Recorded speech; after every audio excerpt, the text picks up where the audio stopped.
呢位嘅頒獎嘉賓咧，雖然咧佢冇拍電視電影咧成40年咁耐嘅，咁啊，但喺2021年咧喺某一個嘅偶然嘅機會之下咧，佢就肯復出。咁呢部戲咧就係同 Nicole Kidman 咧所拍嘅一部嘅電視劇，就叫做 Expats， 絕對係大 case 啦。咁跟住咧佢再出演嘅一部嘅《從今以後》咧。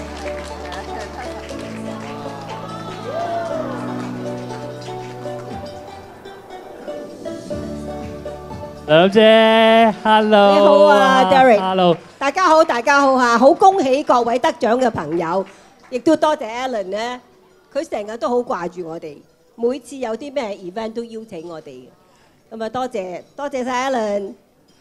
嗱，頭先喺最尾嘅時候，我哋睇過你主演嘅呢一部嘅《從今以後》啦，拍咗呢一部嘅電影，有冇一啲嘅特別嘅感受可以同大家分享一下咧？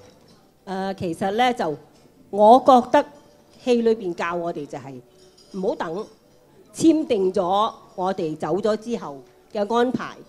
咁戲裏邊就係因為冇安排，所以引起一啲家庭嘅糾紛啦。咁我有朋友原來佢哋自己都親身經歷咗嘅，佢哋又係一對 partner 嚟嘅。咁佢哋已經同律師講好晒，但係佢哋咧就冇去實行，冇簽字。後尾睇咗《從今以後》之後，佢就話：哇，原來唔得啦！一睇完戲，我哋一陣即刻去揾律師辦咗佢啦。不過我都仲未曾學到喎，因為我拍完呢套戲都成1年幾啦嗬。我哋兩個到而家都未去簽呢一份咁樣嘅咁緊要嘅紙，所以我哋做嘢咧就我哋盡快去辦㗎啦會。好 ，OK， 咁啊，麻煩梁姐幫我哋頒獎啦，好唔好啊？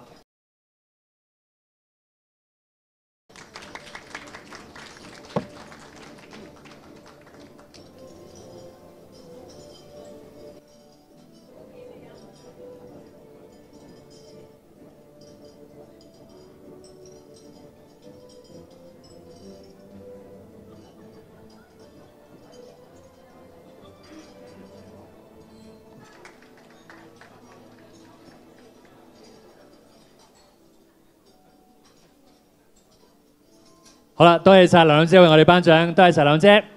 有請 Nadia 分享下你嘅得獎。